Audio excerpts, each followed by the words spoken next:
बिस्मिल्लाहिर्रहमानिर्रहीम बिस्मिल्लाहिर्रहमानिर्रहीम। इस वक्त हम लोग जहाँ पर आए हैं ये है मस्जिद हन्नाना। मस्जिद हन्नाना जिसका नाम इस तरह से पड़ा कि मस्जिद नौहा करने वाली मस्जिद। इस मस्जिद के लिए मिलता है ये मस्जिद कि जिस जगह पर सर इमाम हुसैन अलैहिस्सलाम को लाकर रखा गया है यही वो मस्जिद है। और इस मस्जिद के लिए जैसा कि मिलता है कि ये वो मस्जिद है कि जब मौला अमीरुल मोमिनीन की शहादत हुई है तो आका की शहादत के बाद जब जनाज़ा जिस वक्त लेकर जाया जा रहा था तो मिलता है कि ये मस्जिद की मीनारें झुक गई थीं और आका के एहतराम में और काफ़ी अरसे तक वो मीनार बाकी थी। बाद में यह है कि मीनार वो तोड़ दी गई है और मीनार दूसरी बनाई गई है। ये सामने ज़रिए अक़दस जो नज़र आ रही है इसके अंदर वो बीच में वो मकाम है कि आप देख सकते हैं उस मकाम को कि जहाँ पर वो लाल परचम दिखाई दे रहा है कि जहाँ सर इमाम हुसैन अलैहिस्सलाम इसी जगह पर रखा गया था। बल्कि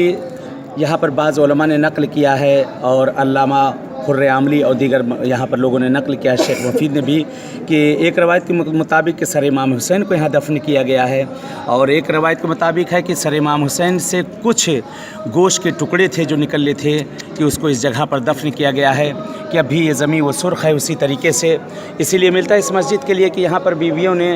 पहुँचने के बाद नौहा किया है और यही कहा ये मस्जिद हन्नाना। आया तो वही मस्जिद है कि जिस जगह पर मेरे भैया के सर को आज लाया गया है और कल एक दिन वो था कि जिस दिन इस जगह पर मेरा भाई खुद आया था और आज वो दिन आया है कि हम अहले बैत को असीर करके यहाँ लाया गया है। आप सब हजरात इसको देख रहे हैं, जहाँ तक ये वीडियो पहुँच सकती है उसको आगे शेयर करें। और ये ज़ियारतें आप लोग की बहरहाल इसलिए अंदर लाने के कैमरे वगैरह की इजाज़त ना होती थी। सामने वो मकाम नज़र आ रहा है कि मकाम इमाम जाफ़र सादिक अलैहिस्सलाम कहा जाता है उस मकाम को, कि वहाँ पर छठे आका जब आते हैं जिस वक्त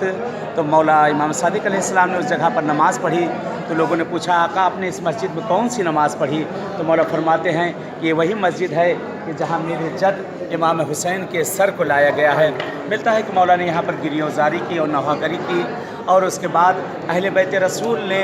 खुद बीबी ज़ैनब सलामुल्लाह अलैहा और बीबी उम्मुल कुलसूम ने इस जगह पर पहुँचकर गिरिया किया है।